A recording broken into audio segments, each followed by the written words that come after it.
Hello po mga kababayan, magandang hapon and welcome back ulit sa ating YouTube channel. At sa mga bago pa lamang po, pakisubscribe naman po at pakiclick na rin po yung notification bell para kahit paano updated po kayo sa mga ina-upload natin na video. So ayan, at babalik naman po tayo dun sa taas mga kababayan at para maibigay yung para sa magulang ni Mylene. At ayun, kung nakikita nyo po yung sa aking likuran mga kababayan, at naambon na, no? Kaya puntahan na po natin, baka abutan pa tayo ng ulan. So tara po mga kababayan at samahan niyo po ako ngayon sa aking pagpunta doon sa bahay nila Mylene. At kausapin na rin po natin kung bakit hindi na natuloy yung kanyang pagbablog, para malaman din natin kung ano yung rason. Tara, samahan niyo po ako mga kababayan sa aming pagpunta doon. Let's go! So ayan, at nandito na po kami mga kababayan. So ang problema lang po ay wala daw po yung mama po ni Mylene. At pumunta daw po doon sa may prayer meeting daw kasi sila ngayon, at it's mabuting pakinggan at kahit paano ay maririnig yung salita ng Panginoon. So ayun, magandang hapon ulit sa inyo mga kababayan, no? At hindi natin naabutan yung mama ni Mylene, dahil daw pumunta daw po doon sa kabila dahil meron daw nga, sabi po kasi ng papa ni Mylene na nagsimba daw, kaya prayer meeting or Bible study yung ginagawa po nila sa mamay ni Mylene. So it's good to hear na unti-unting malalaman ng mga magulang ni Mylene yung katotohanan na mayroong tagapagligtas na si Jesus Christ, no? Kaya sana tuloy-tuloy. So tulungan po natin ipag-pray mga kababayan na tuloy-tuloy yung kanilang pagpunta at pagsimba, no? Dahil ang kailangan talaga natin ay yung hindi lang pagkain yung kailangan natin, kundi ano din yung salita ng Panginoon. Dahil sa ating physical, no, mataba yung ating pangangatawan sa physical, pero yung ating kaluluwa ay hindi natin alam kung bangkay na lang, no? Kahit kailangan natin ng pagkain na yung salita din ng Panginoon. Kaya yun, balikan ko po ngayon mga kababayan yung mama ni Mylene para maibigay na rin po yung pinabigay ni Sir Paul na pera para sa kanyang magulang. So tara po mga kababayan, samahan niyo po ulit ako sa aking mission ngayon papunta doon sa taas. Tara, samahan niyo po mga kababayan. Let's go!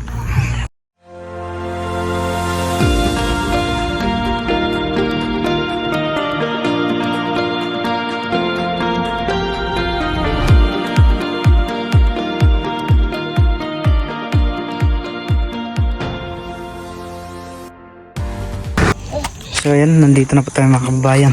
Na, ampean mapon.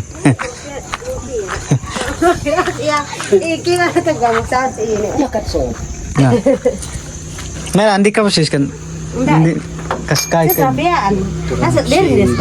To simba ko iro kaso wa. So tinanong ko po mga kababayan kung nasaan nung pumunta kami. So nandoon daw nagsimba. Matag simbat Bernis. Nakay mas Wa no ilagay ka nandoon ka sa gablibo. prayer meeting. Tinanong ko kasi bakit nagsimba na Bernis. So ano daw pala yung prayer meeting. Muna, kumusta ka kay? Okay man. So sabi ko kinamusta, so okay lang daw po mga kababayan. So ganun lang po ulit yung gagawin natin. Kakausapin ko po sa aming lingwahe, tapos i-translate ko na lang para maintindihan nyo rin po mga kababayan at maintindihan din nila. Pagsawad. No. So dito daw tayo pasok. Simba ko rin malagan na. Nandun to lang ko. Yun simba ko. Yan po mga kababayan, tinanong ko po kung nagsimba sila kanina. So araw po kasi ngayon ng linggo mga kababayan, at sabi po ng mamay ni Mylene ay nagsimba daw, no? Piyan yun, no? Bulan tagsimba-simba ro. Pasok na ba nagsimba? Oo. Kaya na iba tuig. Suba pa na daro. Udutong korek, simba-simba ro. Ito kayo man simba iya. So yun po mga kababayan, mabuting pakinggan dahil tinanong ko po kasi kung nagsimba sila kanina. So oo, nagsimba daw kanina. So tinanong ko rin po kung kung matagal na ba silang nagsisimba doon. So sabi po ng Mama ni Miley, mga almost 2 taon na daw po, no? Te, Ate, magabi pong si Oh? high blood. Uy, ito ba mo ka? Kuray, kung patigat daw mo, diba ako nakapamat sa tingkuhan. Oh, daman doon dito. Ay, kaya ko rin kamo, inusudad. O, kaya ko rin kamo rukat si ini. Ay, nagpaka-augro, okay. Glog-glog si kan, para ko nagkukul amar katabo. Huwag na wiri, glog-glog katabo. so yun po mga kabab, na-attack yung ma'am. Uy, gano'n, atake, makan din. Tanawin ko pakiwa to na amin. Amin, Gabi ito, Marusilom. gano'n, no. Uy, gano'n para siyo. Muna kayo oras? Ako si. Ako siya, kumangara, kung inom, kung umampada, wag mo pakaw. Gano'n naman.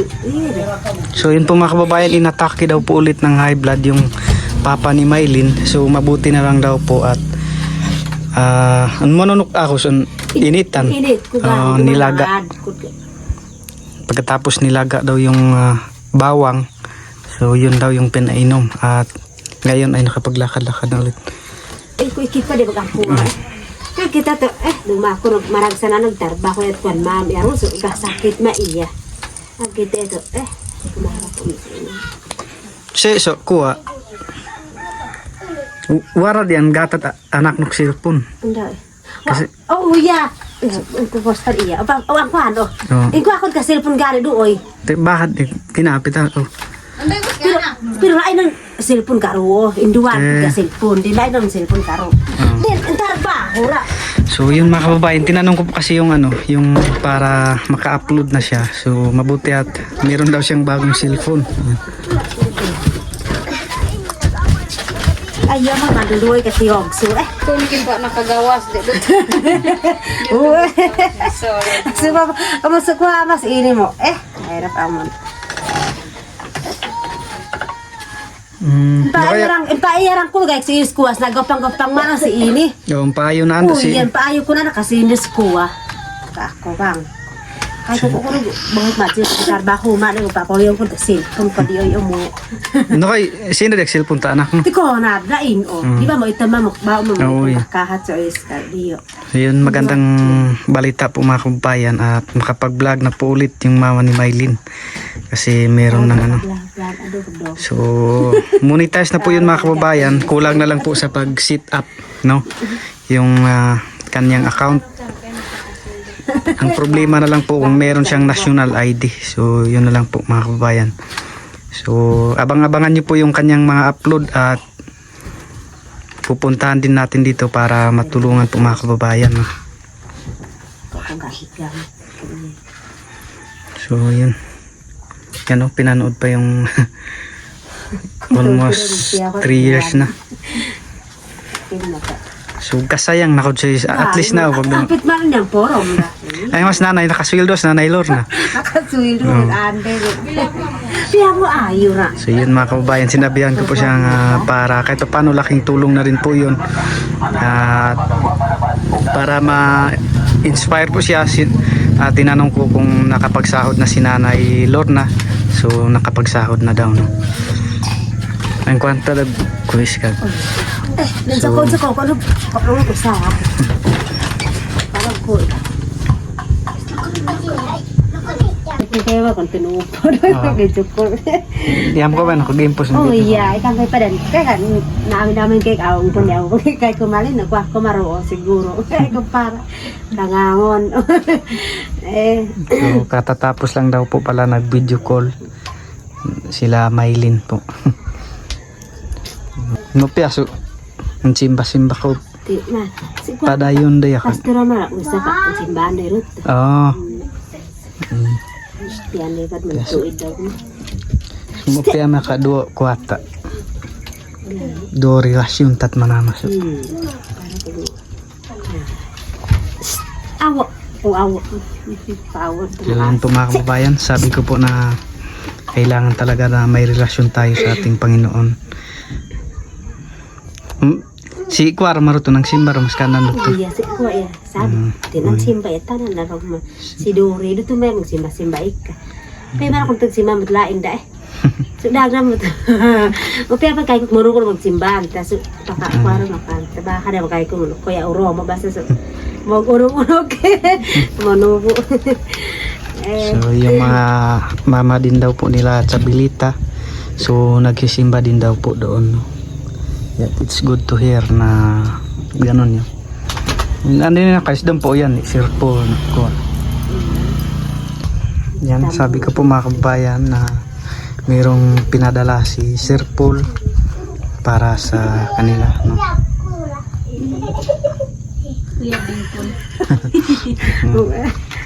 So, yan. So ito ay kasi ni waradon to waradon kuwarin po ulit sponsor Warad. kasi ini sarili ni kuha Sir Paul. So yun po mga kababayan, sabi ko po na itong pera na pinadala ni Sir Paul ay hindi po galing doon sa sponsor, kundi galing po sa sariling bulsa ni Sir Paul. Kaya maraming salamat po kay Sir Paul na nagmamahal at nagmamalasakit sa pamilya ni Mylene. So ito po mga kababayan at ibibigay ko na po ang para sa pamilya ni Mylene. 1 2 3. Yan, 3,000 po mga kababayan. Tinulit ko po, thank you po sa ating Panginoon at kay Sir Paul na ginamit po ng ating Panginoon para tutulong sa ating mga kababayang nangangailangan at nahihirapan dito sa bundok, no. At laking pasalamat ko po talaga na dumating si Pugong Biyahero dito sa aming lugar. Laking tulong po talaga. Nakagkakahin, no. Tagpalit kayo po. Bakad mo no ano so translate command. Okay, tayo kayo. Ini ako ang kasama sa kong ihatag ni Sir Paul sa ako ang try ko. Salamat sa kinagihatagan ako ni Sir Paul na anong kwarta may kay may gihatag ni Sir Paul sa ako ang magari pasamat jud ko nga gihatagan ni Sir Paul. Kaya Yun po mga kababayan, laking pasalamat po ng mama ni Mylene kasi meron daw ibinigay si Sir Paul. So kuha ko rin kanta nag maning kamot kimay akong to. So, grabe to, kuha kong to, crisis. grabe kayo buwas mahal rapi nandun si Tokyo So, mahal apa itu 100 ka pakai baha doon niya mo yun po mga kababayan, sabi ko po na magsikap at yun, sabi po ng mama ni Mylene ay 70 na daw yung kilo ng bigas dito, kaya magsikap na lang talaga.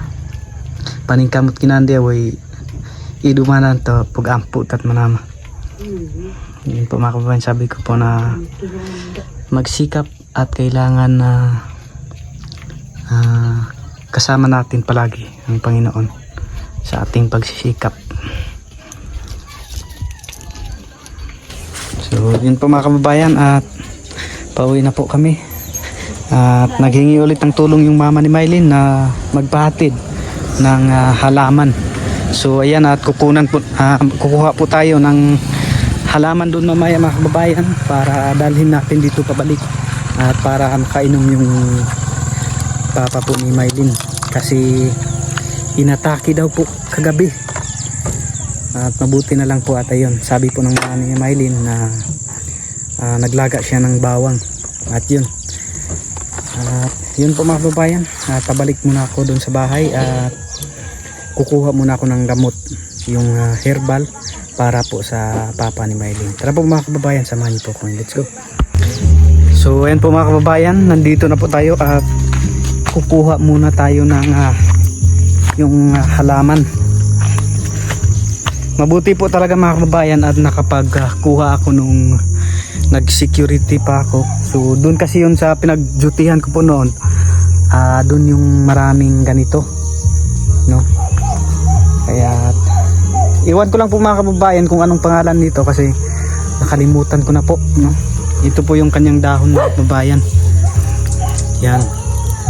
So, hindi ko na po talaga alam yung pangalan nito. Marami po kasi nag-comment doon nung pinuntahan ko rin po yung magulang ni Mylene na nung time na inatake din po ng high blood.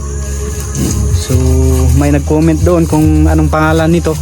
Kaso lang yun nga po mga kababayan na nakalimutan ko po.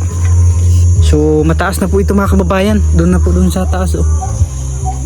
Yung kanyang dahon ay nandun na po talaga sa taas. So pwede naman po itong putulin mga kababayan at itanim.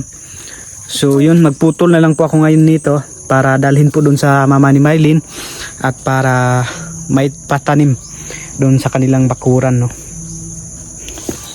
Teko ako pat kwarto upit. Yeah, I know. So yun, kailangan ko munang akyatin doon sa taas mga kababayan para makuha yung dahon doon sa pinakadulo. So, putulid ko na lang po siguro ito mga kababayan dahil ang ito naman ay pwede naman itong magkasang ano bang tawag doon, itong tutubuan ulit ng sanga. Kaya putulin ko na lang po ito. Pwede naman po ulit itong itanim mga kababayan, no? Kaya yun na lang po yung gagawin natin.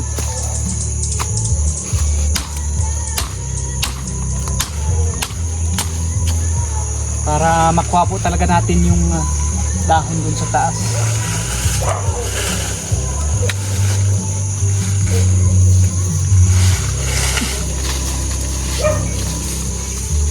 So, ito po mga kababayan ng dahon, yung ano lang po yung kukunin natin dito, yung pinakadulo, yung bata pa.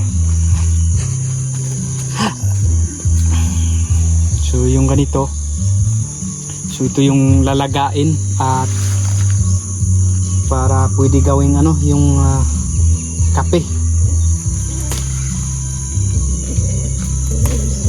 Damihan na lang po natin mga kababayan para may palaga, no, sa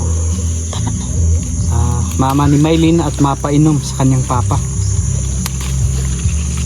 So hanggang ngayon daw po mga kababayan ay nahihilo pa daw yung mama po ni yung papa ni Mylene dahil sa nangyari kagabi na inatake ulit. Kaya minsan lang daw po sila yung papa ni Mylene minsan lang daw po makapagtrabaho dahil nga po sa kanyang kondisyon, no, lalo na po sa panahon natin ngayon na summer na palagi yung init. Kaya maraming salamat po kay Sir Paul na nagbigay tulong sa pamilya ni Mylene at para kahit paano, no, meron silang pambili ng bigas at kahit paano ay makapagpahinga muna ng ilang araw yung papa po ni Mylene at hindi masyadong mainitan, no, dahil sa kanyang kondisyon ay kailangan niyang magpahinga. At yun po mga kababayan, support din po natin yung YouTube channel po ng mama ni Mylene at mabuti at meron na po siyang cellphone na magagamit at yun, ilalagin ko lang po muna yung kanyang account doon sa bago niyang cellphone para makapagsimula na po siya sa kanyang vlog ulit mga kababayan. So yun mga kababayan, at ito ay putulin natin para mayroong maitanim yung mama po ni Mylene. At ganito din po yung kinuha ko noon mga kababayan nung kumuha ko nito, yung hindi pa masyadong matanda. At pwede na ito mga kababayan, tutubo na po ito. Yun, abangan nyo lang po mga kababayan yung pagpunta ko po dun. At sabihan ko na lang din po yung mama ni Mylene kapag maubos na ito, so pwede na yung lemongrass at saka yung kung meron silang luya, so yun na lang yung pwedeng lagain para mapainom sa papa po ni Mylene. So tara po mga kababayan, samahan nyo po ako ngayon at puntahan natin ulit at balikan yung magulang po ni Mylene. Tara po, let's go. So yan, nandito na po tayo mga kababayan. Sis down, sik pwede kag lagaon no res ini. Kuha na si ini po. Uy, kasi pamulan ko si ini. Kasi iyak siya pa mo ko sa ini. Masig to kamo si ini ahad mo. Mapoit ma manasi kag kuwag ingon dat. Inom si. Uy, ya, ini to nun pwede kuan ta sukar. Oh. Bahad mo inga si ini pwede mo sang baso si ini. Oh. Ay. Kaya Ha? bahad. Kapitin doon. Hagkuhan na si ini. Kapitin doon na hagkuhan. Hingos na kay. Di pamulan. Kapitin ko disin ka ng diya. Uy, ya. Oh. Kuhan iya. Mi kag kami na sin pwede makuha. Kasi tanglad. Muluy ah, pwede. Amot yaman. Pati ka no bahad ya. Nagtarag awot ako. O gwanon ah. Ingon dia ginitan Ingon dia. na kay. Ha, tanglad pwede luya yaman. Oh. Nami kwar luya kas ahos. Akos mga yan, pakwa ko kahit lima ko na. Uy, ingon na ngaro. Ay, blood. May mugibang may mga sike. Wala gaya nakatarbaho mo pintos. Ay ko po, sa nagtarbaho. Hindi ba? So, yun po mga kababayan at naibigay na po natin yung herbal sa mama po ni Maylin.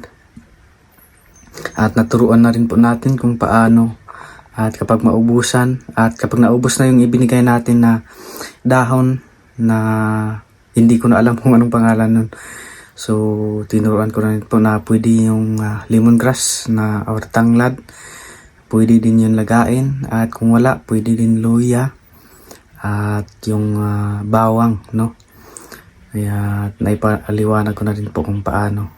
So, dahil ilang araw na din daw po mga kababayan na hindi nakapagtrabaho yung kanyang papa ni Maylin dahil nga sa kanyang kondisyon, no? At abangan niyo po mga kababayan at support din po natin yung YouTube channel po ng mama ni Maylin at abangan natin kung meron na po ulit siyang upload para laking tulong na rin po yun mga kababayan para sa kanila, no? At dito ko lamang po tatapusin tong video na to mga kababayan. Maraming salamat po ulit sa inyong lahat, no, sa walang sawang suporta at panonood po sa aming mga video. At syempre unang-una kay God na meron siyang ginamit na tao na si Sir Paul Pugong Biyahero na nakarating dito sa aming lugar para makatulong sa mga kababayan namin katutubo na nangangailangan ng tulong at lalong-lalo na sa pag-aaral, no, na walang-wala at wala sa financial. Kaya thank you po na dumating si Sir Paul dito.